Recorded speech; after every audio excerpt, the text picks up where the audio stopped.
एक समय की बात है, भगवान गौतम बुद्ध वन के रास्ते से होकर कहीं जा रहे थे। रास्ते में उन्हें एक व्यक्ति मिला जो एक गड्ढा खोद रहा था।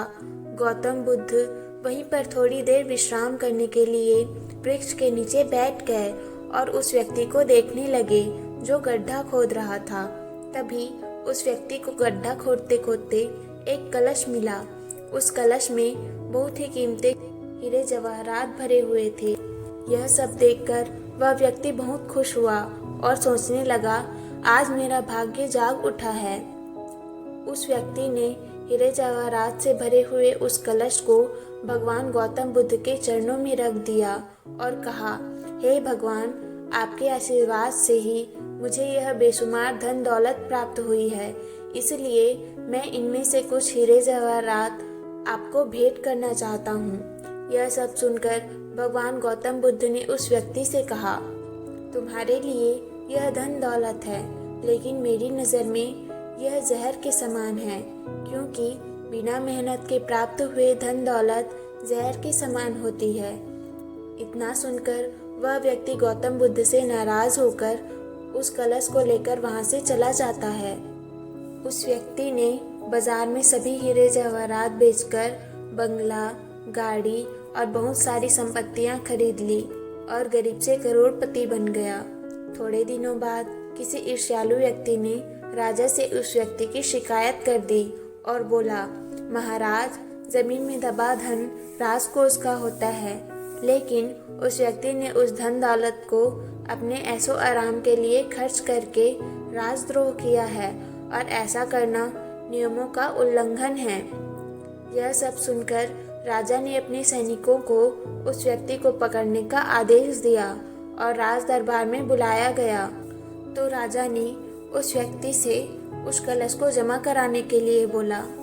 राजा के सामने आकर वह व्यक्ति घबरा गया और उसने सब कुछ उगल दिया कि मैंने सभी हीरे जवाहरात बाजार में बेचकर संपत्ति खरीद ली है। यह सब सुनकर राजा ने उस व्यक्ति से कहा, ऐसा करके तुमने हमारे राज्य के नियमों का उल्लंघन किया है, इसीलिए तुम्हें इसकी सजा जरूर मिलेगी। और राजा के आदेश से उसे अपने परिवार सहित जेल में डाल दिया गया और उसकी सारी संपत्ति जब्त कर ली गई। काफी दिनों बाद वह राजा जेल में कैद कैदियों के निरीक्षण के लिए गया।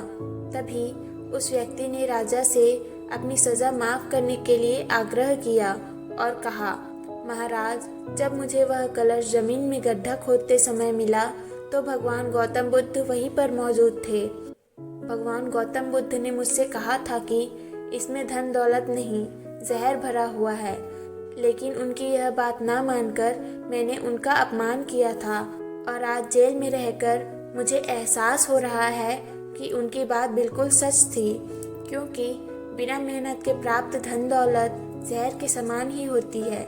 इसीलिए मैं एक बार भगवान गौतम बुद्ध के दर्शन कर उनसे क्षमा मांगना चाहता हूँ। उस राजा ने भगवान गौतम बुद्ध को ससम्मान अपने राज्य में आमंत्रित किया और जेल से निकालकर उस व्यक्ति को भगवान बुद्ध के पास लाया गया।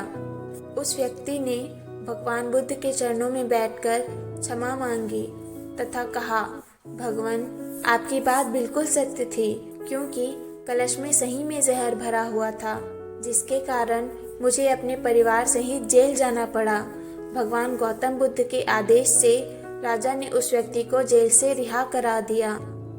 इसके बाद उस व्यक्ति ने उसी दिन से मेहनत से प्राप्त धन से अपना जीवन यापन शुरू कर दिया। दोस्तों, इस कहानी से हमें यह सीख मिलती है कि बिना मेहनत के हासिल हुआ धन हमें कभी खुशी नहीं दे सकता, क्योंकि बिना परिश्रम के प्राप्त हुआ धन विष के समान होता है। परिश्रम से प्राप्त किया हुआ धन हमारे खून पसीने का धन होता है और उसकी कीमत हमें पता होती है। इसीलिए हम उस धन का सोच समझकर खर्च करते हैं। वहीं बिना मेहनत के कमाए हुए धन की हमें कीमत पता नहीं होती है और उस धन को हम गलत तरीके से खर्च करने लगते हैं और हम गलत रास्ते पर चलने लगते हैं।